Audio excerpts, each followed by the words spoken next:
Welcome to Sfera Talks. Our guests are interesting people who live among us, and today our guest is Professor Fred Dervin. Hello. Hello. Could you please introduce yourself? Okay, so my name is Fred Dervin, with a V, not a W. A lot of people think there's a W, and I like it because I think I'm like Darwin in a sense, but no, it's Dervin with a V. I am a professor of so-called multicultural education at the University of Helsinki, and I also have positions in several universities around the world as a distinguished professor in different kinds of fields, but they're very often related to intercultural. I'm not originally from Finland, but I have lived in Finland for 25 years. I came here when I was a very young person, and so I'm very much interested in issues of diversity, language, migration, and so on and so forth. And I've been very active in researching these issues for the past 20 years now. Okay, thank you. Why did you move to Finland 25 years ago? I must have answered this question about 3 million times. And I'm sure that yourself, you've answered this question so many times.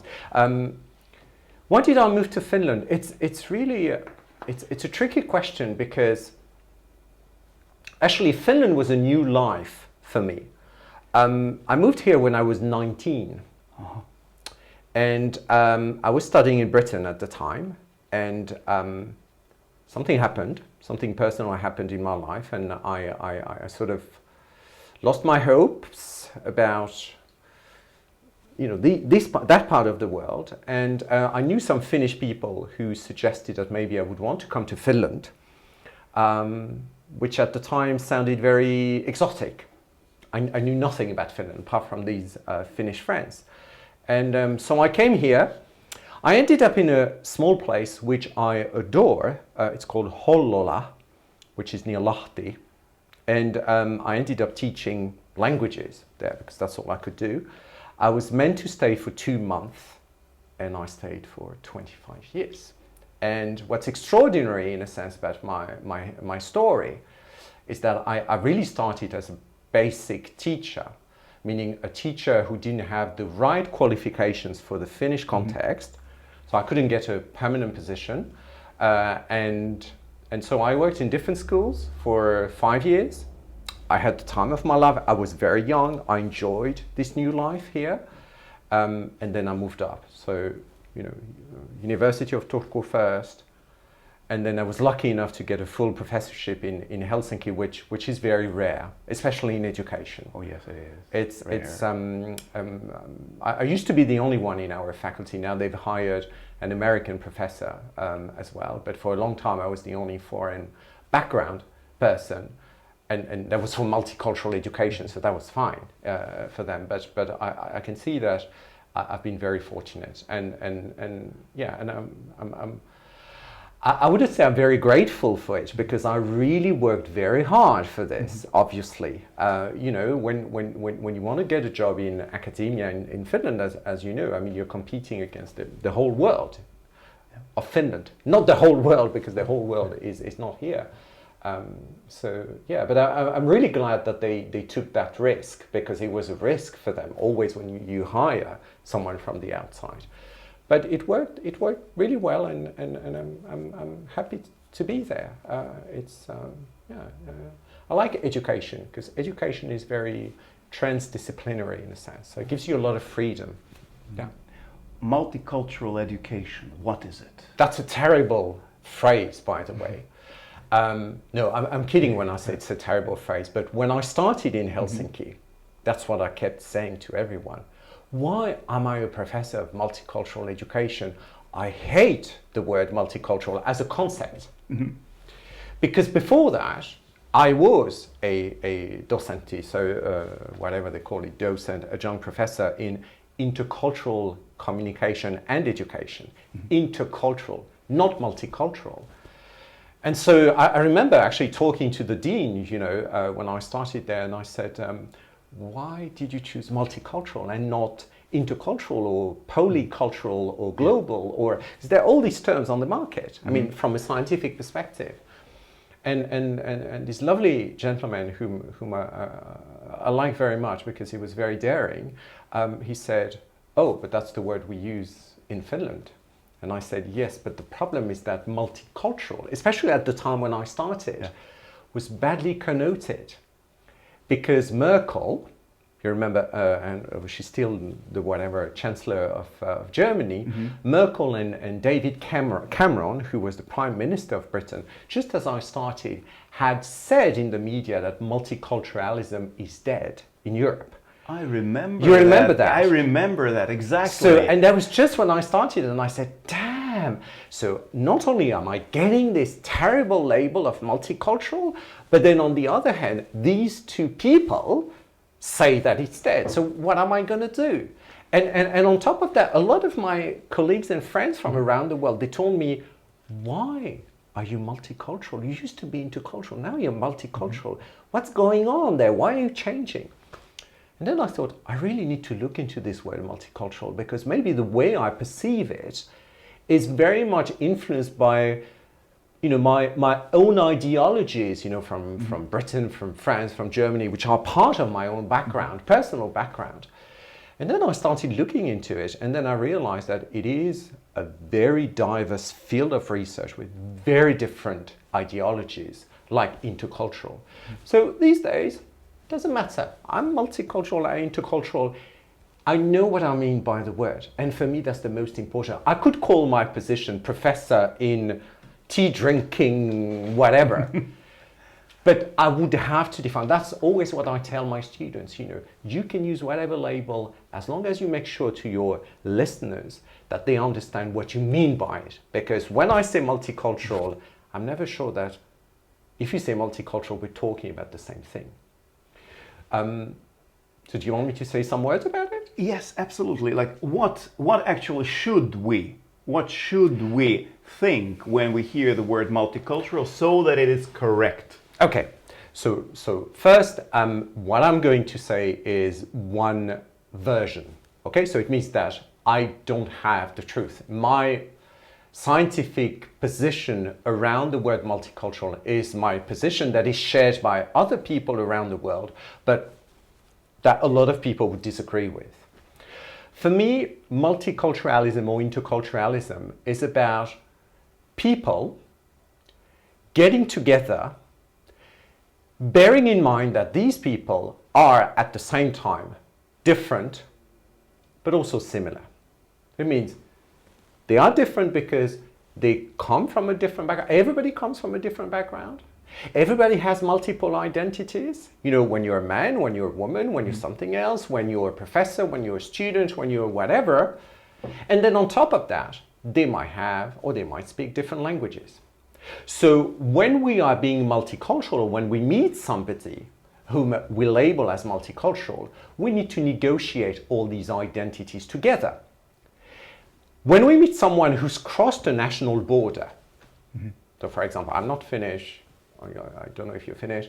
No. When you come here, so people will know that you come from a different place. So the way they're going to approach you usually, as you said earlier when we were speaking together, is through a very limited understanding of what you represent. So if you say I'm Russian, I'm English, I'm German, I'm French, I'm Chinese, what people are going to do is they're going to straight away try to find in their brains some sort of information about who is it that you are. Because of course, this wonderful philosopher who was actually from Lithuania but worked in France called, I forgot his name now, Levinas.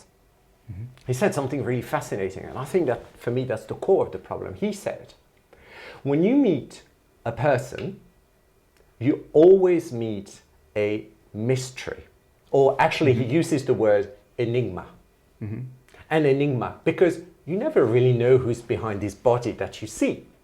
So of course, when you meet someone who's crossed a national border, well, you have to try to find the first ideas that you can use to try to get a sense of who this person is.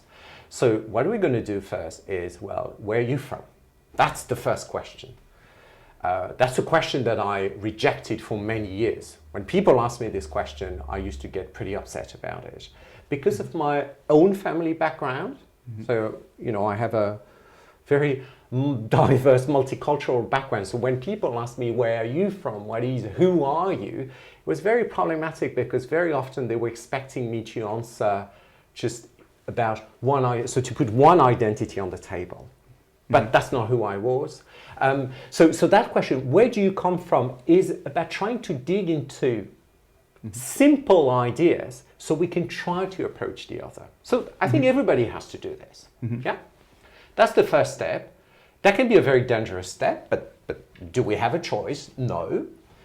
It becomes dangerous when we can't go beyond the answers that we've created in our head. So you are from Russia, you are from whatever. We all have certain ideas about who the Russians are, who the Brits are, who the Chinese are. Now, we can reach a state of multiculturalism when we can move beyond this image and start looking at each other from the fact that we are different because we have a different background, we have different identities, we have different power. And I think that for me, the word power is central in the discussions of multiculturalism, wherever we are. Power? Yeah, power. Because people have different power, symbolic power. So for example, if you think about Finland, when you come from certain places and move to Finland, you don't start from the same point. Because if you are from certain parts of Africa, if you are from certain parts of Asia, if you are from Russia, sorry for mentioning Russia, or if you are from the US, Britain, France, Germany, the way people are going to perceive you at first is not going to start from the same level. They will look down upon some people, but at the same time they would put other people on the pedestal because they admire, you know, a European. Why? Why does it happen? Why? Because that's what people go through. I mean, that's what people have been brainwashed to believe in through the media, through education, through what they have heard from their parents, etc., etc. I think that all societies, because of history, because of former encounters with different kinds of people, will have biases about what they represent. Now, what's interesting about Finland, we often say it's about skin color. So if you're black, maybe if you're Asian, but I think Asians are a bit better, though Asian is not a skin color. But then there's the case of Estonians, Russians, who are white people, but who also get somewhat discriminated against in some cases there. So there is this difference that we perceive at first. But based I think on one word, right? Of your ethnic descent. Yes, or it's based on that, but it's especially based on the biases that people have about themselves and the others. Because that's what we always do. You know, it's about us and them. So we compare implicitly, explicitly. You know, we are more honest, less honest, we have more Sisu, we have less Sisu. All this kind of, I call these imaginaries. It's completely imagination. I mean, think about the Sisu thing. The Sisu thing was invented in the 1940s. You know the story behind Sisu? No. Well, that's really interesting because very few people know about it, but still you hear about the imaginary of the Sisu from Finns and foreigners all the time. So, Second World War is about to start. Finland is going through the Winter War. Yeah. How do you motivate the army? How do you motivate the soldiers who have to fight against this big power called Russia? Soviet Union. Soviet Union, you are so correct, and I'm so rubbish. I'm a professor, I don't even remember this. Thank you for correcting me. Very important, very important. So you need to motivate the troops, because I mean, it's a tiny thing fighting against a huge power. So you need to make these people believe that they're going to win. How do you make the people believe they're going to win? You need to build up a strong identity so that they can start believing that they are better and stronger and that they can do it. Well, this is when the idea of Sisu was coined and created and used to try to stimulate these people. Very similar phenomena around the world. I'm sure you've come across the slogan, keep calm and carry on. You must have seen this. Yes. Everybody knows about this. Do you know the story behind this? It's exactly the same Ignorance. story. I don't know the story behind that. No. Well, I said Russia instead of Soviet Union. I am very ignorant. Very interesting. So it's British, and that's a slogan that was invented at the same time as the ideology of Sisu was invented. So at the beginning of the Second World War, if you remember, Britain was being bombed all the time by Nazi Germany. London bombings. So how do you make people believe that they're going to survive? I mean, I don't know if you've gone through a war, but that must be pretty terrible when you know that you're going to get a bomb. Well, there are people experiencing this even today. Definitely. So you need to make sure that people stick together and that they don't panic and that they believe that they will make it through. So the Ministry of War got people together, some specialists, and they said, we have to create some propaganda to make these people remember that they are British and that British people are strong. So they came up with different slogans, and one of them was, keep calm and carry on, which is meant to be the way British people are. Stiff upper lip. Do you remember that? Of course. Stiff upper lip. Keep calm and carry on. Now, interestingly, these posters were never used during the war.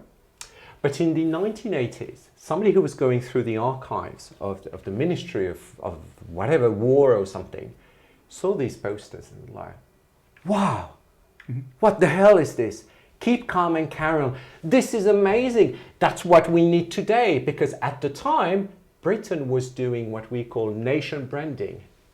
So they were recreating, in a sense, this British identity which at the time was called Cool Britannia. You're probably too young to remember this, but that was in the 1980s. And that's when it started coming. And of course, because Britain is so powerful in the world, suddenly it spread like hotcake.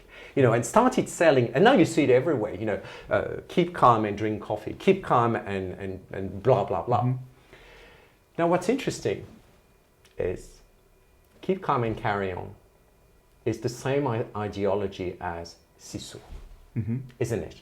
It sounds like this. It's the same idea. Yeah. It's basically you're suffering, but you are strong. And these were coined at the same time. These are part of the imagination that we've created about how we see others. And through this kind of imagination, unfortunately, we create hierarchies. You don't have Sisu, you're not Finnish. You cannot keep calm and carry on because you're not British. You are not romantic because you're not French. You are not Russian, you are not this, and that. And this is how we compare each other, and that's really bad for multiculturalism. Comparing is very natural, but the results of these comparisons are dangerous because they will always put someone down. So that's where the idea of similarity has to come in. Yes, we are different, thank God. But at the same time, there's so much that we still have in common. I mean, you can start from the basic stuff. We eat, we sleep, we love, we, make love, whatever. So there must be a stage when we talk about multiculturalism where we don't just focus on these, what some people would call cultural differences. I have a problem with the word culture, but maybe I will need to give a lecture on that, and we don't have the time. So work between the two poles of difference and similarity. I see a difference here, yes, but at the same time, maybe there's an underlying similarity. Can I give you an example of that? Oh, absolutely, please. From the Chinese context. Now, in China, Chinese food is very diverse. I mean, it's not the crap that you get in a Chinese restaurant here. It's completely different. But there's something that I love very much in Chinese cuisine. It's called a hot pot. I don't know if you've ever tried that. Hot pot. So basically the idea is you've got a pot, hot liquid, different sauces. It can be spicy, not so spicy, whatever. And then you dip things inside. You put like meat, you can put veggies, and then you eat. And it's absolutely delicious. It's presented as very Chinese, and in a sense it's very Chinese. But in many parts of the world, there is exactly the same thing. I don't know if you know fondue. Have you Fondue, heard of fondue? course, yes, yes. That's the same principle. Why do people eat it? Because it's cold and they want to warm them up. There's and different kinds of fondue. I mean, there's cheese fondue, you know, there's meat fondue, there's chocolate fondue, you know, there's fondue, a completely different kind of fondue in Germany and in England as well that people don't know about. So I love hot pot in China because it's tasty, but also at the same time because it reminds me of my childhood when I was navigating between 3 different countries with my parents, and every time we would eat this kind of food, which is very reminiscent of the Chinese hot pot. And when you start looking at the world from this perspective, I mean, that's a silly example. I mean, it's only food. But, you know, when you start rethinking, in a sense, how different and similar we are together, that's maybe when we can start talking to each other, because the focus on only difference will put a wall between people. I'm not saying we are not different. That's not, because people misunderstand when I say this. I say we need both sides of the question. When we meet someone who is from another place, yes, different, and that's what we will notice first, because we've been trained to think about difference when we think about multiculturalism. But then in what they are saying, what they are doing, what we are saying, what we need to do, what we are doing, we need to shift and pull and go back between difference and then similarity. I'm using my hands now, you can't see it, but I'm trying to pull back and forth. That's what it's about. So for me, multiculturalism works when we can negotiate. So number one, as I said, when we look at people from a multiple perspective, they don't just have one identity. The fact that you're Russian or whatever, of course, that's an important part of who you are, but that's not just who you are. You're a man, you are young, you are whatever. These are important. You know, when people talk to you, if you were 90 years old, if you were a woman, if you were whatever, they wouldn't talk to you the same way. They would probably not treat you the same way. So that's the first point. We need to look at all these different aspects. And then second point, difference and similarity. When we can start negotiating this, when we can start opening eyes with this, maybe we can start talking. There's really a danger of just looking at the other from a distance, I think. So yeah, I mean that's a really bad, it's not even the definition of multiculturalism. It's more about a principle of how do we meet someone who has crossed a national border, let's say. But I think that the principles I'm talking about, they can apply to just anybody. Absolutely, but I have a question. Yes. Is the word difference or is the word better? Because when you think, okay, this person has Sisu and this person doesn't, it's not about differences, it's about he is better. Yeah, of course. So, yes, I see your point. Again, I didn't explain it very well. This is all ideological, meaning we will place people. I was talking about creating hierarchies. Hierarchy, yes. Difference and similarity is about creating hierarchies, because whenever we compare, I mean, comparison is never neutral. Comparison always has an agenda behind. So yeah, you mentioned, you know, you might think about politeness. I mean, these completely insane discussions around which culture is more polite than the other. It doesn't make sense. Everybody is polite, but in different ways. And you can't say it like I keep hearing, you know, oh, the Chinese are not polite, the Finns are not polite, the Americans are so polite. Well, what do we mean by polite? I mean, I always give this wonderful example of, you know, if you look at US and then Finland, I mean, these are big generalizations, but when you go to a store in Finland, well, the interaction is usually very limited with the cashier. Might just be moi, and then kiitos. Well, I mean, if it's Friday. Yeah, and if you can be bothered. I rarely say it. I mean, unless it's someone nice that I know. But you can say it, that's true. And then moi moi, if you want, in a sense. Not systematic. Now, for a lot of observers from outside, they're like, what the hell? This is so rude. I mean, there's no interaction going on. I mean, what about a smile? What about asking how you're doing and whatever? Then you go to the US and you go to any store, what happens there? Well, how are you doing? Oh, fantastic weather today. Oh, it was so lovely to see you, etc. And then many observers would say, oh, Americans are so polite. And some might even say, oh, it's too much, it's too polite. But let's go back to that question. How are you today? How are you doing today in a US store? How are you doing today? I'm great. I'm cool. I'm good. When I'm in the US, if they ask me and I'm not good, I would say, I had a very crappy day. And then what happens? They are in trouble because I break, in a sense, that automatic answer of... Small talk, this. Yeah, small talk, but it's just, you know, how are you doing today? I'm good. It's just basically, hey, hey. It's the same thing. But because there are more words and there might be a smile, some people might see it as being more polite.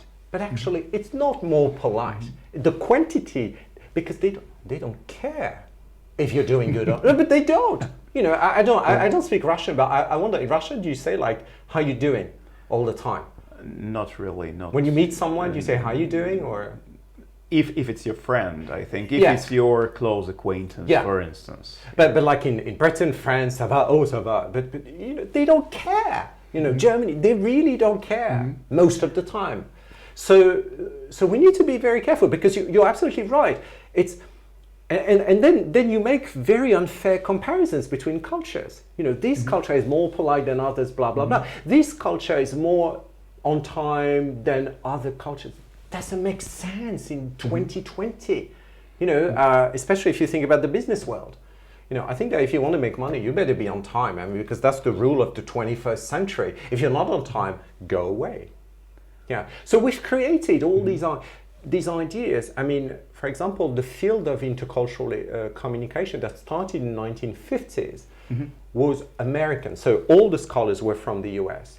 And the way they decided that other cultures work, etc., they used their own vision of their culture as a way of deciding on what is good and what is not good. And they've sort of remained with us in a sense, you know.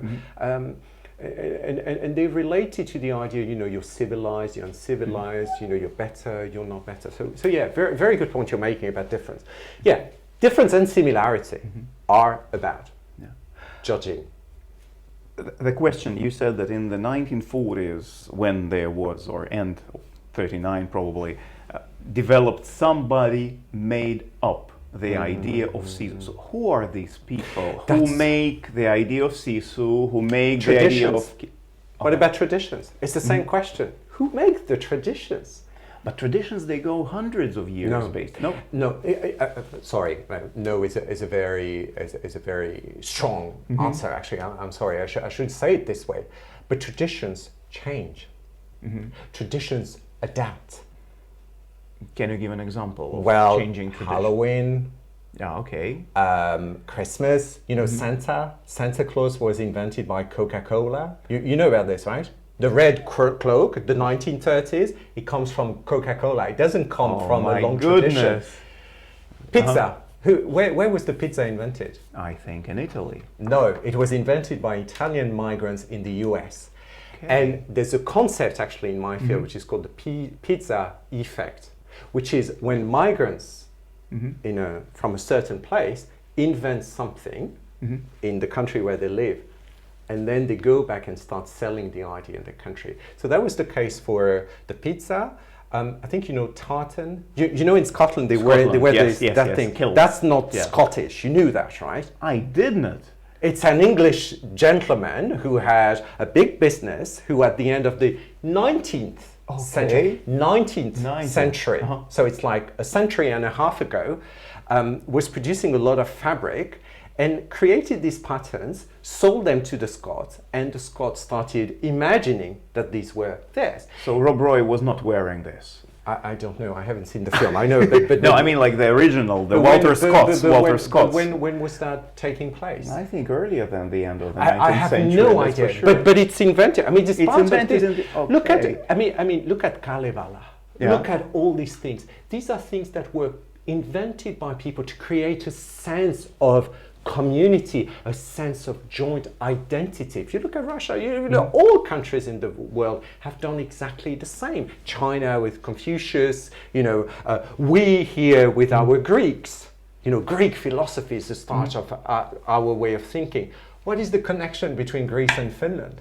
Like how, in a Finnish textbook, our philosophy comes from Greece. Well, I'm sorry, at the time, maybe Finns were not even in this part of the world.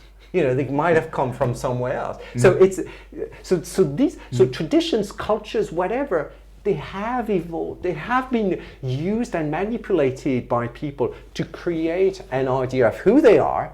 So when they meet somebody else, then they can feel safe. Because again, meeting another person is meeting an enigma. So you need to have some ideas about who they are, but at the same time, you need to have a clear idea of who you are, because anybody, I mean, that will sound paranoid, but when you meet a person, it's a potential threat to who you are. Absolutely. So that's why we sort of negotiate. And I can give you the names of so many countries. Straight away in your head, you will get pictures. Some countries you won't have a single picture because nobody cares about these countries. For instance? Well, Namibia. Desert. Yeah. Uganda. Right. No, but you see what I mean? I know a person from there, but otherwise, yeah. Yes, exactly. I mean, so but you have to dig very strong. But if I Yeah. say United States, Of course. and then you get into trouble because you know that United States is so complex. Yeah. There's a really amazing writer from Nigeria. Her name is Adichie.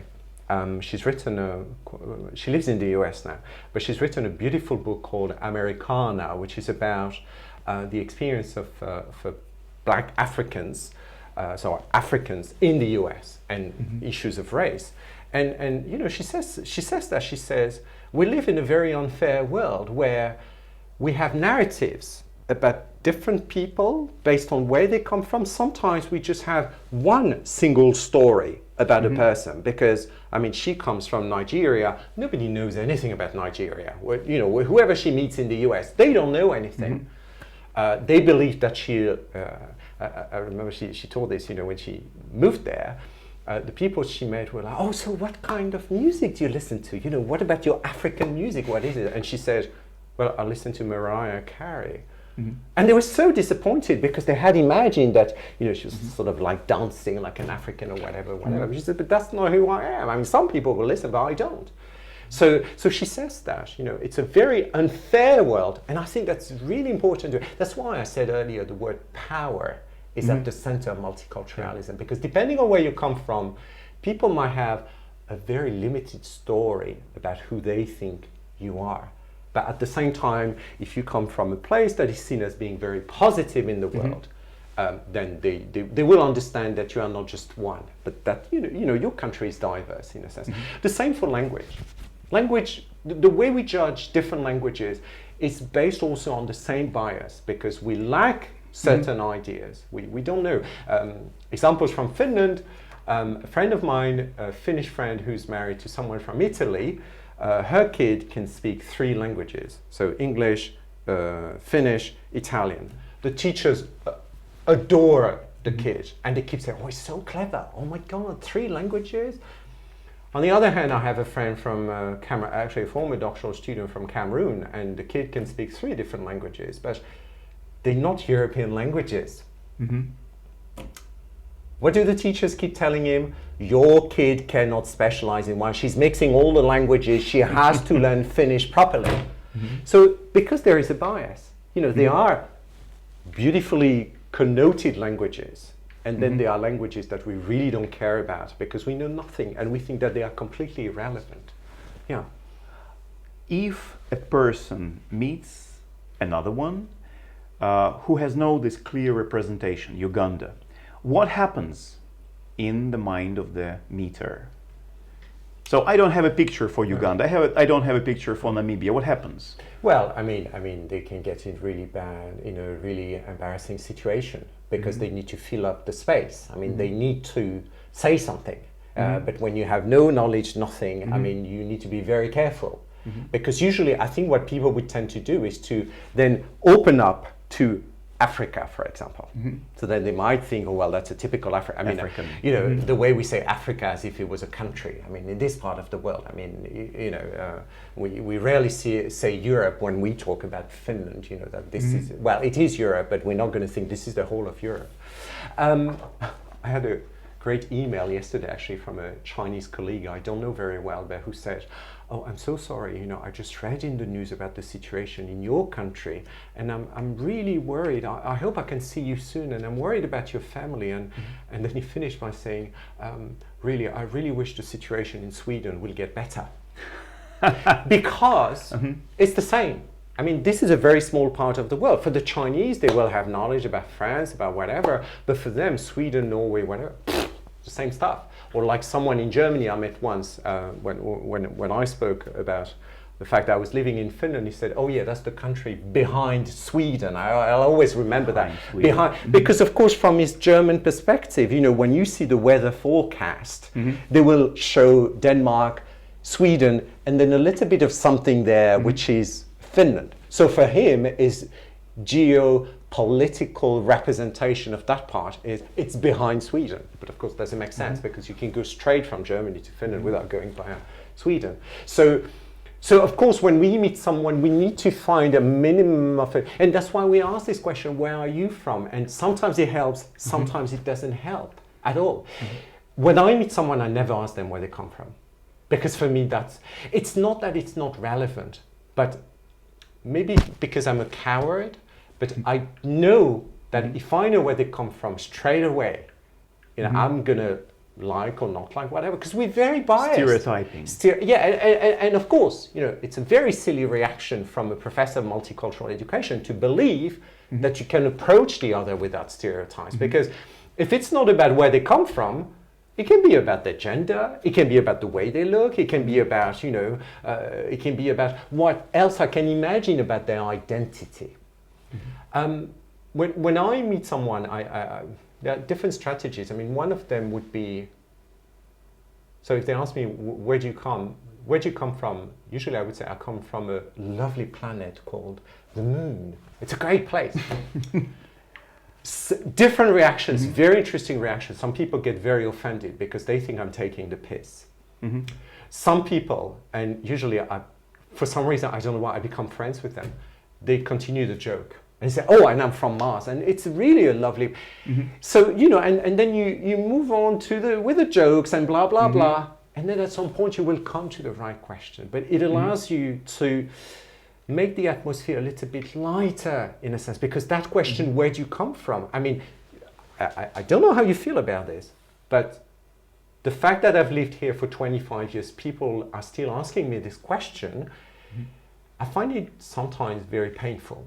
Because of my family background, sometimes I really don't want to talk about this because it's not interesting. And it was painful, and everybody has pain, you know, in their families and whatever. I remember being at a meeting once in Bologna, Italy, and I hope these people will be watching this. They'll know who I'm talking about. It was actually a meeting for a European project on intercultural whatever. And so we were sitting around for dinner, you know, chit-chatting, you know, pretending to be interested in each other. You know, at the beginning, and you know, try smiling, blah, blah, blah, and me cracking jokes. And then there was this lady who was sitting in front of me, just where you're sitting. And I noticed she was observing me the whole time. She was quiet, but she was observing me the whole time when I was talking. I can't say where she was from because it would be too obvious. The people who were there will know. But she was from Italy, but she had some other roots, whatever. And then she looked at me at some point. She said, Fred, where are you from? And I said, oh, it's a bit complicated. I don't want to talk about this now. You know, these are strangers. I don't want, you know, that's not an interesting. I say, well, we can talk about it later. And then she said, why don't you want to talk about it? Is there something you're ashamed of? And I said, no, there's nothing to be ashamed of, but it's a bit complicated, so I really don't want to talk here. You know, And then for about 20 minutes, she asked me the question again and again. And people were starting to feel very uncomfortable, and I was getting very red. I was about to explode. After 20 minutes, I blew it. And I said, okay, you want to know where I come from? I'll tell you one thing about my origins. And I'll make you think again about that question, where do you come from? Which you might think is a very simple question, but it's not so simple. My German grandfather was a Nazi. Do you want to know more? Or is that enough information about where I come from?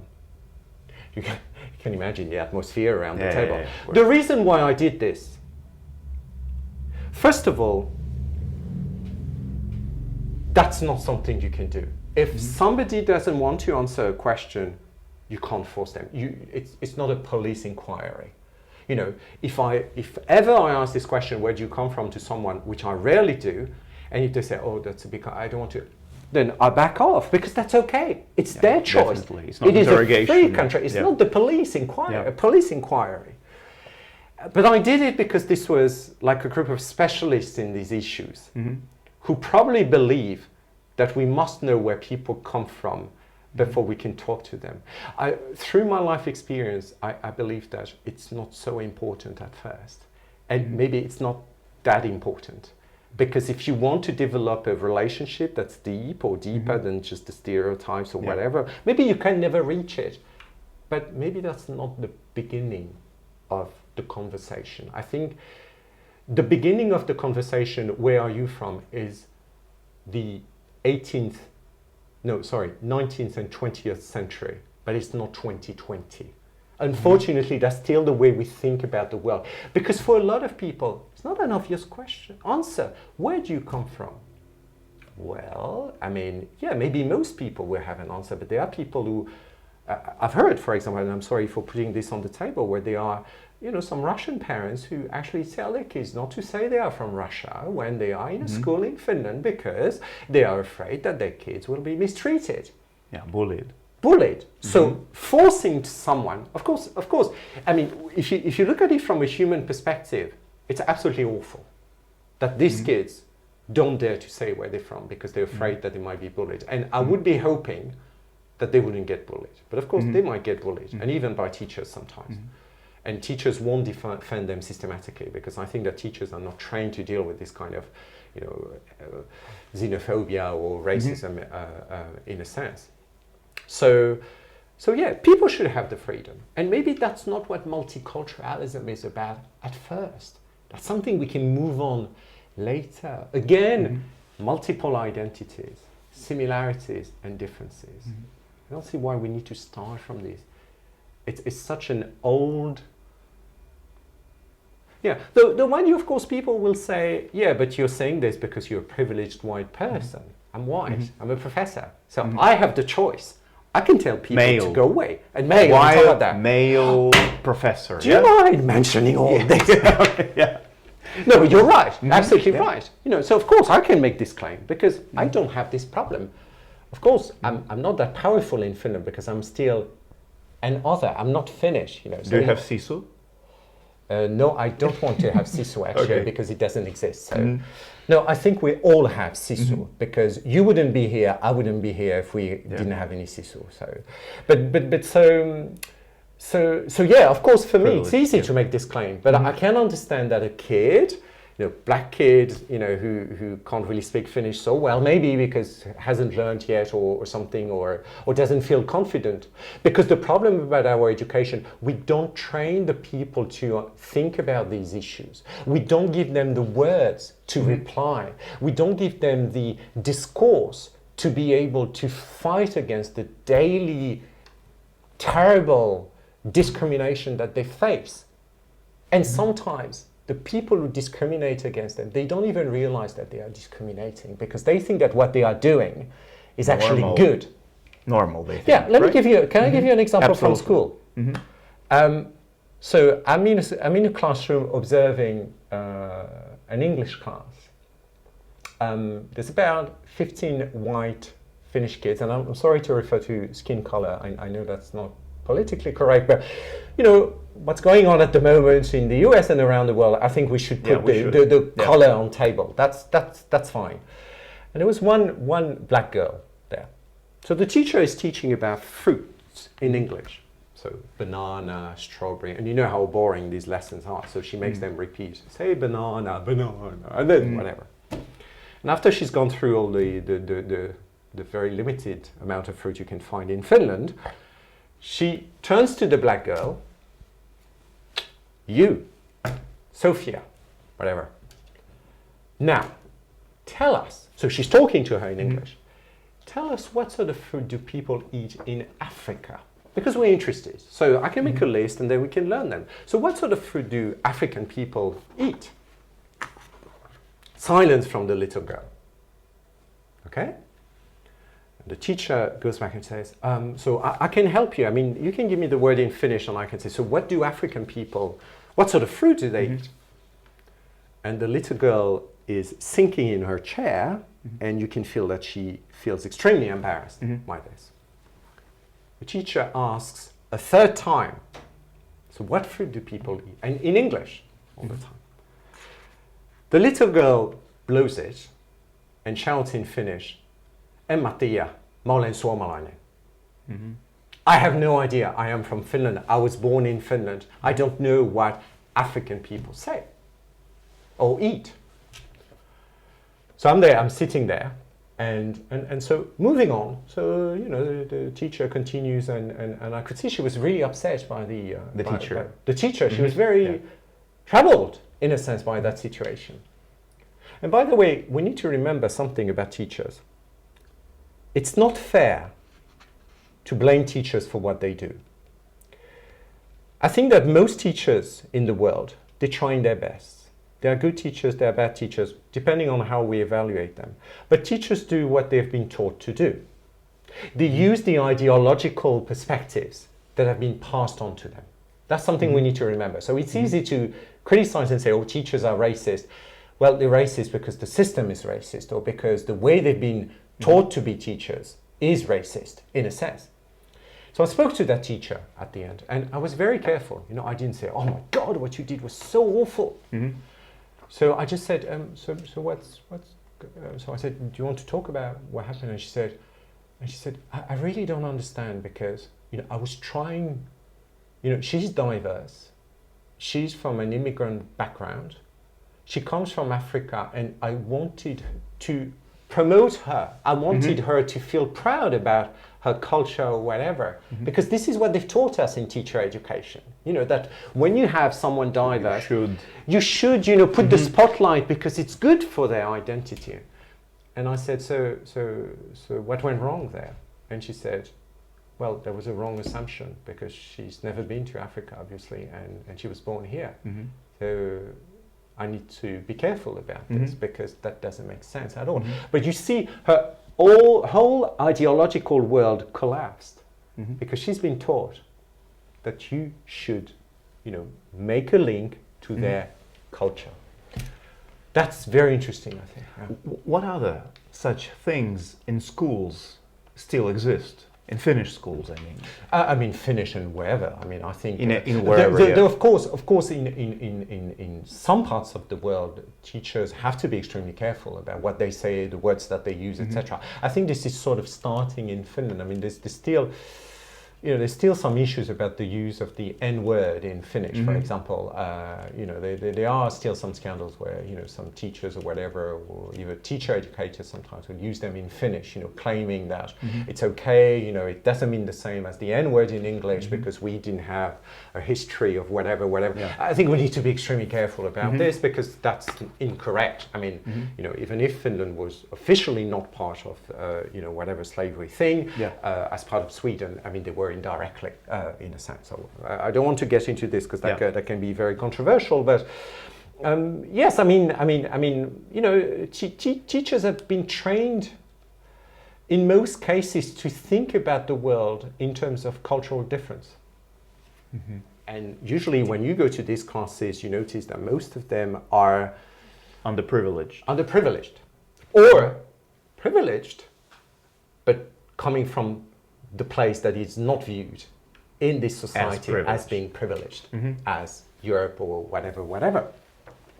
Now, integration should be a two-way thing.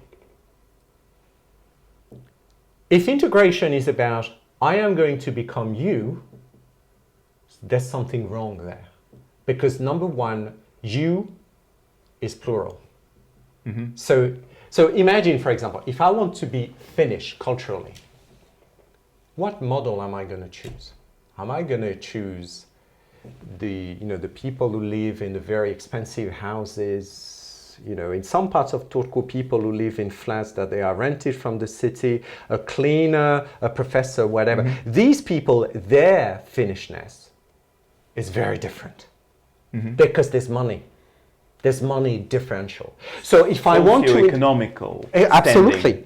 So if I want to integrate, number one, what's the model I should choose? Integrate for what? Based on what? The law? Okay, great. I just follow the laws. And sometimes the laws can be different. So I just need to check. I just need to learn. But in terms of culture, I really have a problem with this. Going to the sauna is not something that is part of integration. And that's, let's put it on the table once and for all. Not all Finnish people go to the sauna every week. Mm-hmm. Not all Finnish people like going to the sauna. I think that has to be said. So what do we have left? What do I need to learn from Finnish culture to be able to integrate? Well, I need to pay my tax. Fantastic. Mm-hmm. If you get a job, you do it. You need to respect the law. You need to know that you can't, well, I don't know, whatever, cross, when it's red or blah, blah, blah. Okay. Apart from that, what on a daily basis, which is considered to be part of Finnish culture, do I need to know to be able to be integrated? By the way, what's interesting about integrated is that integration is always judging from outside the person. Mm-hmm. So someone decides if they are integrated, but nobody cares how they feel about their own integration. Mm-hmm. You know what I mean? Yes, Which can be completely different. I mean, for example, when I come back to Finland, and I make a confession here, when I land, I cry because I'm so happy to be home. Mm-hmm. Yeah. Now, a lot of people would be really shocked by this because they were like, but you're not really integrated. You're always on the road, your Finnish is rubbish, your Swedish is rubbish. You live your own life in a sense here. Mm-hmm. But that's judging. Because for me, absolutely. This is my home. This mm-hmm. is my place. This belongs to me, mm-hmm. in a sense. Yeah. But I have the power again to say this. I can make that claim. Because you pay taxes, right? No, because I pay tax and because I have a voice that people can listen to. Professor. Mm-hmm. Well, not in Finland. Outside Finland, they listen to me. But in Finland, nobody listens to me. Because maybe I'm too controversial, I think. I'm a little bit too critical. You shouldn't be critical, when you're a professor. You should just do your administration. That's a stereotype. But a lot of so-called immigrants or migrant background people, they don't have that power. They don't have a voice. Nobody listens to them. Nobody wants to listen to them. Nobody asks them, how do you feel about your own integration? No, we judge them. We say, you're integrated. You have to take that course there because, you don't know anything about Finnish culture, blah, blah, blah. Go there. Oh, you finished the course? Well, you have to continue because, unfortunately, there's no job for you because, you have a doctorate? Well, I can retrain you as a cleaner if you want. Is that okay? So you can learn more Finnish, So mm-hmm. you will know, learn all the words to be able to use the kitchen. Now, they don't have, that sounds terrible and very, Yeah, but I recognize it very but you know well. Exactly what it is mm-hmm. about. Yeah. So for these people, integration doesn't mean the same because it comes from the administration. And that's not just a Finnish thing, by the way. If you look at most countries in Europe, that's how they judge integration, through points. You've taken a course, tick. You speak Finnish, tick. Or you've taken a citizenship test, tick. Or you're taking courses about, what's funny also is that we give them a lot of courses on intercultural community, how mm-hmm. to communicate with Finns. But what about the other way around? Courses for Finns, how to communicate with immigrants. Mm-hmm. I don't see these courses anywhere, mm-hmm. except NGOs that organize courses like these, like the Red Cross. Mm-hmm. They have courses like how to be friends with a foreigner, which I think is quite funny, like can you really learn to be a friend? I mean, is that something you need to learn in a sense? But I have a lot of respect for the Red Cross, so I won't be too critical, but it's interesting because it's always a one-way thing. So it's not intercultural, it's the powerful decide what you're going to do. You are a guest. Well, I'm sorry. A guest, exactly. A multicultural society is not guests, and those who belong, it's we are all together. If we don't change this attitude, we will never be able to experience multiculturalism, and those who have power do not want to change this. Because Why? they don't want to leave the floor, they don't want to give their places. I mean, you know how societies work. You know, it's your people first and foremost, isn't it? Yeah? Yes. Okay. And I won't say too much about it. Don't want to get into trouble. Yeah. But you get my point. Yeah, absolutely. Xenophobia. Yes. Is it natural? Is it something nothing is natural, I think. Okay. I think nothing It's is a learned natural. thing. It's social or societal. It means, I mean, I don't think that, well, of course, it's a stupid assumption because we can't know. But xenophobia, I don't know, what does the word xenophobia refer to when you think about it? Fear. Yeah, but the fear of what? A fear of something different, of a different culture, fear of a different culture, fear of a person from a different culture. Okay.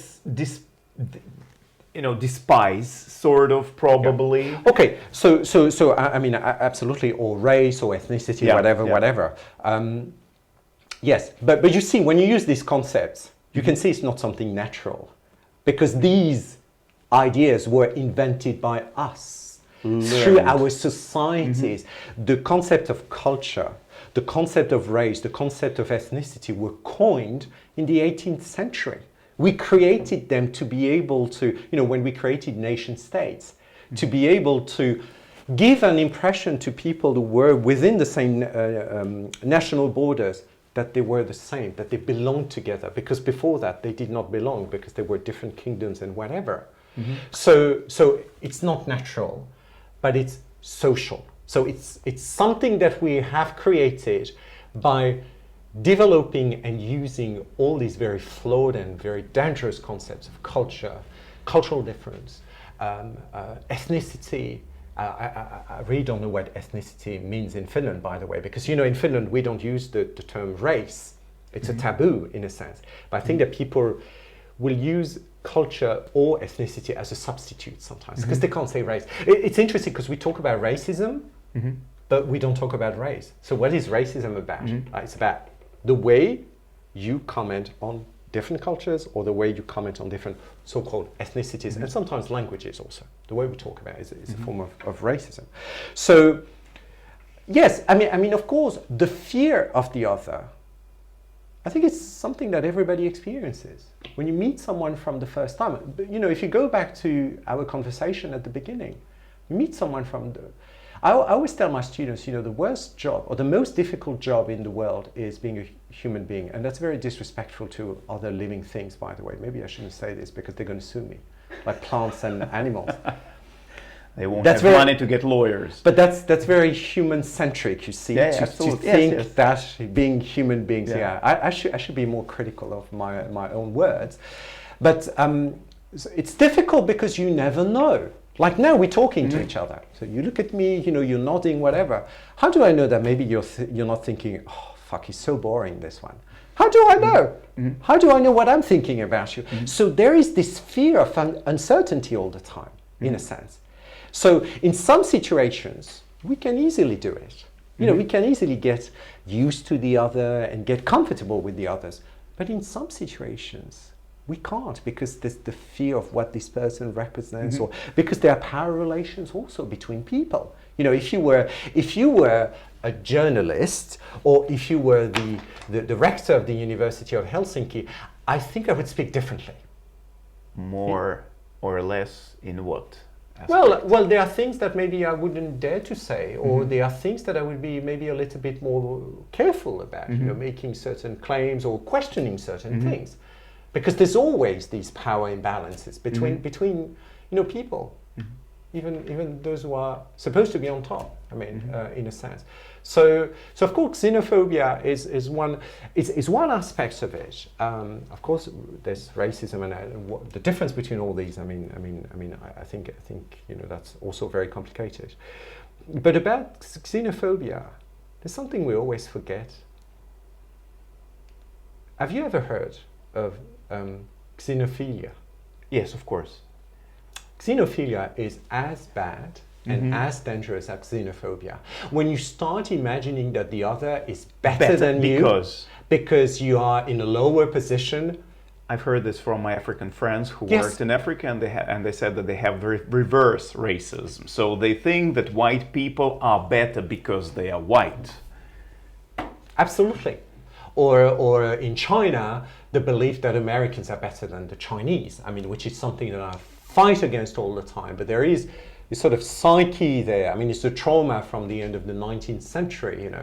The white people invading China. I think it remains so strong there, and the admiration for the West and for, especially for Americans. I mean, that's something I find really problematic because it really puts people down. And they accept in a sense that they're completely meaningless in this world. Hopefully that will change with what's going on today. I mean, there might be a positive outcome of this terrible virus that the way these power relations in a sense will change in that sense. Yeah. This xenophobia, Finland, it exists? I think so. It exists everywhere. Yeah, it exists everywhere. Is it spread homogeneously among these socio-economical groups, or some, for instance, no? No, I think. I mean, can we be honest here? Of course. I think that in a sense we also have some xenophobic thoughts. You do, I do. What do you think? Might be. I mean, maybe I'm a bit extreme here, but I do believe that we all do at maybe certain degrees, and also because this all relates to emotions. I'll tell you about an experience that I had a few years ago in London. I mean, it was about 11 p.m. I was waiting for a bus, and there was nobody on the street, and then suddenly there's a guy who came over and asked me for the time, and I had a very expensive watch on that evening. And he grabbed my hand and he said, "Give me your fucking watch." And then he took a knife out. And I was like, no, it's expensive. No, sorry. It's expensive. Who cares? And so the guy just ripped it off and then ran away. The guy happened to be black. You can imagine what went through my mind for the next 20 minutes. All these terrible stereotypes, all these terrible, what we call intertextuality, because this kind of situation has been in the media so often. It's been in the films.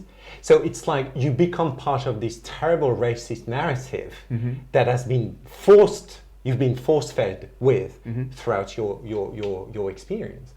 So that's something we need to remember. Emotions are also very important because you can have knowledge.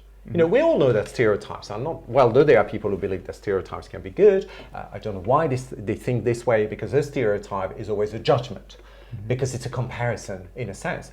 I don't think a single stereotype is good, can't be good. Of course, we all use them, and we can't claim that we don't use them, but they can't be good. So some form of multicultural education, for example, they pretend that they're helping people to get rid of their stereotypes. I think that's completely stupid. You can't. You become aware of them. You can be extremely careful about them, but you will always substitute a stereotype by another stereotype. Can you give an example? Well, for example, whatever claim you're going to make. So, for example, when I said, everybody has Sisu, that's another stereotype in a sense, because maybe not everybody has Sisu. Maybe sometimes we have Sisu, sometimes we don't. Depending on the situation, depending on how we feel, depending on, our emotions again. So that's another stereotype. So I say, well, Finn saying blah, blah, blah, that's an auto stereotype. But then when I say, well, everybody has Sisu, That's replacing a stereotype by another much bigger stereotype in a sense, because as human beings or social beings, we can't go beyond limiting the way we think about this world. If we could do it, we would kill ourselves. You mean stereotype? It's a Yes. type of heuristic. Yes, because that we absolutely, because you cannot grasp the complexity of situations, interactions, people, even things. You can't. So you need to reduce. I use a term in my research. I mean, people from the hard sciences will kill me for borrowing a term from them. But the idea of simplexity. Simple and complex, that's what we have to struggle with all the time. You know, I hate when some pseudo-researchers, oh, they're going to kill me, no, not pseudo, very nice people, claim that they are researching complexity in the human and social sciences. Yes, you can research complexity, but you can't have access to complexity because complexity is complex and the human brains cannot have access to complexity. Simplexity, on the other hand, I think is a nice way of thinking about this because it's a bit like what I was saying about difference and similarity. You always juggle between simplifying, complexifying, simplifying, you're always sort of running between, because that's the only thing we can do as human beings. I mean, some people would disagree, but I mean, it seems to make sense that we cannot access the complexity. Again, when I look at you, while we're talking to each other, I'm imagining what you're thinking. I'm imagining, I know nothing about you. So I need to do that way. And you're doing the same with me, in a sense.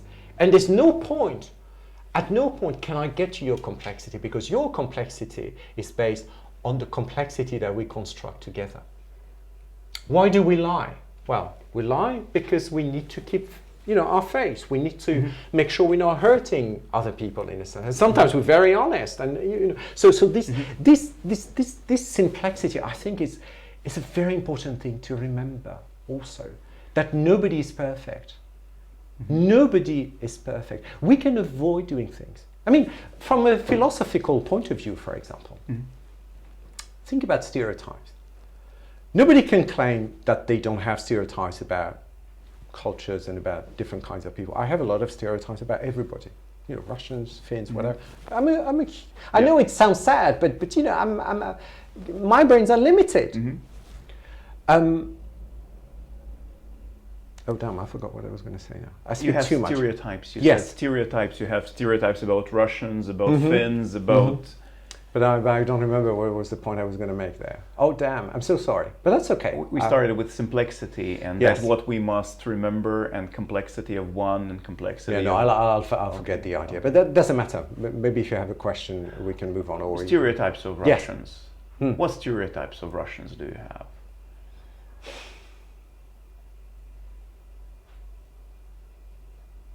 That's a really difficult exercise, asking me to.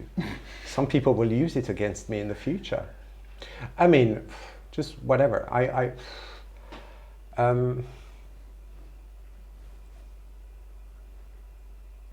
see, it's physically so difficult for me to try to say something.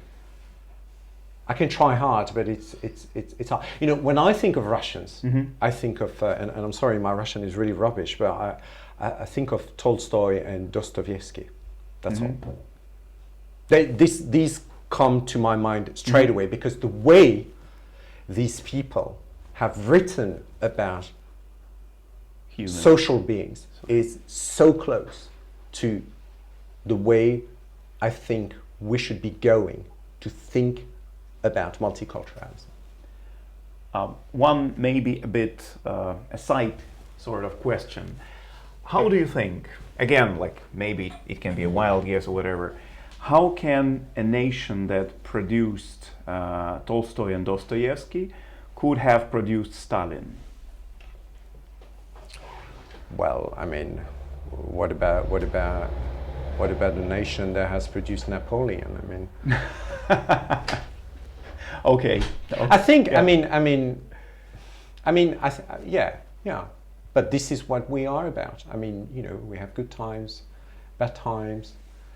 You know, it's about change. It's about, you know, I mean, at the moment everybody is concentrating on Trump, for for example. You know, I mean, how did we produce Trump? No, but I think that's an interesting point, because of course when you talk about Stalin, yeah, I mean, of course terrible things, but maybe also some good things behind. I mean, some people would kill me for saying this, but you know, behind the horror that we've gone through in the 20th century and now 21st century, hopefully there's change that will make us better, but we can't get better. I mean, about Trump, I don't want to spend too much time on Stalin, but about Trump, what's interesting about Trump is that everybody focuses on Trump at the moment. You know, everybody, Trump. I find this to be so boring.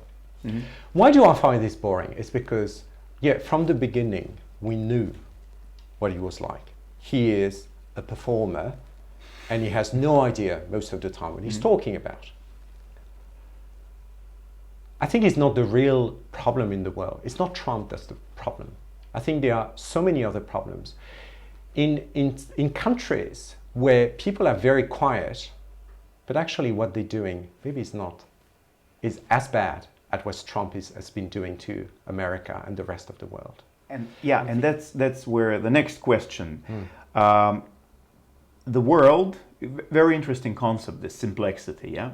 So the world looks like becoming more and more complex. People get more and more information about one another. Can all people survive this amount of information, this flood? Will they not actually turn to simple solutions and vote for people like when they say we will make this good again? So will this complexity, emerging complexity, will it do good, or will it, or can it do worse? I mean, you call it information. I would call most of it misinformation, actually. I think that's the point. There's too much going on. I mean, noise. It's noise, but it's very much opinions, and it's very black or white, in a sense. I mean, I'm on different social media in China and in the West, in a sense. And the one that I find the most interesting is Twitter, because it is really black or white. Either you agree, there's one directed view.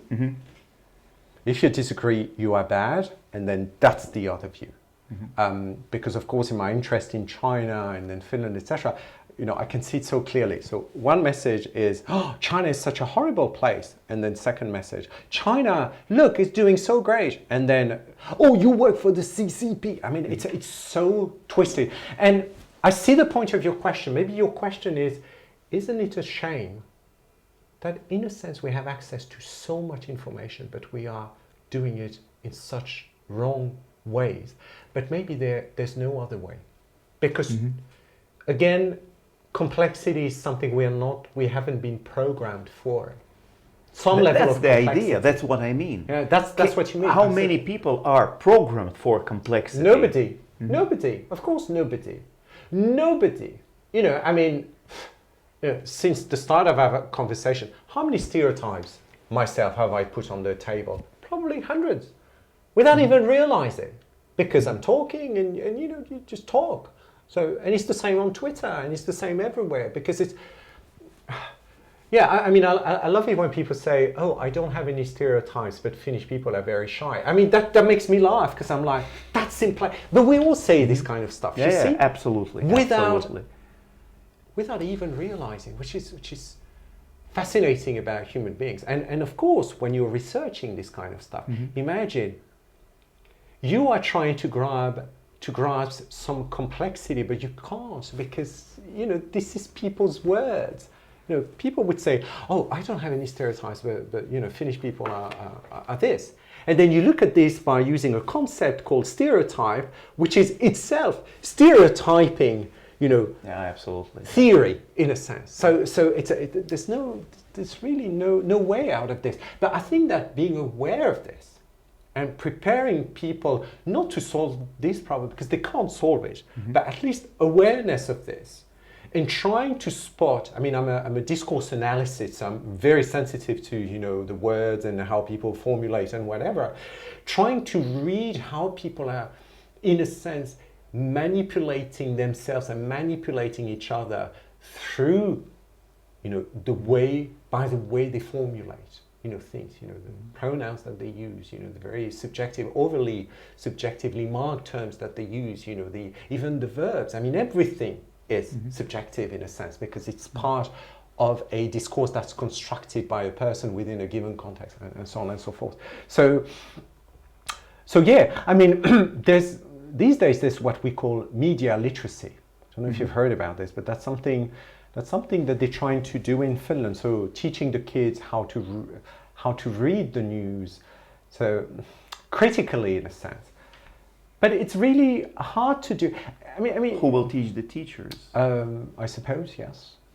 So the teachers need to, but the teachers are not trained to do that. So it's part of the new curriculum. They have all these beautiful ideas, but they don't know how to do it. That's what I was also when I've heard about that, and I asked actually the school's principal, like for instance, you want to teach people entrepreneurship. Who will teach the teachers? Okay, they were taught by people, got 27 hours of something, and those got 8 hours. I mean, you cannot teach, I think, certain things unless you did something in the first-hand experience. But this new curriculum was full of stuff like this. There was also the phenomenon-based learning, which you might have heard of. Yes, definitely. There's then, I don't think intercultural is part of this anymore, but the global competence. I mean, what the hell is global competence? Yeah, it's intercultural competence, but repackaged by the OECD. You know, the OECD is the business world. Yeah, absolutely. I'm sorry, I have nothing against the business world, but do you know what I mean? Yeah, absolutely. Let's say what this is really about. It's not about people. You know, it's not about the Nobel Prize for Peace, whatever. It's about how do you make sure that you can make business with people. That's how can you communicate to make sure that you can gain, you know, a market or whatever. This is what it's about. It's not about peace or democracy and all this rubbish, you know, that they throw in our face. Sorry for calling democracy rubbish, but what do you think is the probability that these phenomenon-based learning actually will do worse to otherwise pretty nice Finnish education system? I think phenomenon-based learning is a great thing actually, but do we know how to do it properly? Because it's about teachers coming together, doing work together. I think teachers are very, very competent for this kind of stuff, though they've been a little bit isolated until now in Finnish education. But there will be differences, for example, you know, depending on the socio-economics of the school. Because I know some schools in Helsinki and Turku probably, they can take the kids to Greece, you know, they might have a big project around, you know, philosophy, blah, blah, blah. So they take them, the whole group to Greece, and then the others, you know, may not have enough money to even, you know, get a biscuit or something to share. So that might create, I mean, because there are differences within, you know, education in a sense. It's not as rosy and beautiful as we tell the world. I mean, yeah. Okay, thank you very much. Oh, you're welcome. Yeah, and now I think this Lewis Carroll. Oh, let's blitz. do that. Yeah, let's that'd be fun. So, why is a raven like a writing desk? Oh my God. After 1.5 hours, yeah, specifically. Yeah, now you're going to kill me because I have no creativity whatsoever now. Say it again, if you don't mind. Why is a raven like a writing desk? I don't like ravens. Next. Where can I find someone normal? Next. Make up rule 42. Well, I would repeat all the 41st rules. Okay. What makes the world go round? Money, unfortunately. Who in this world are you? Nothing. The best way to explain is... The best way to explain is to... Wow, that's a tricky one, but I want to get this one because that's a very interesting one. The best way to explain is to... You see, I'm tired now after all this. Definitely. The best way is to... best way to explain is... No, I'll say something so stupid. No, don't quote me on that. No, I was going to say to listen, but it's so useless. I mean, no. Next. Okay. What would happen if everybody minded their own business? I'd be happy. One of the deep secrets of life is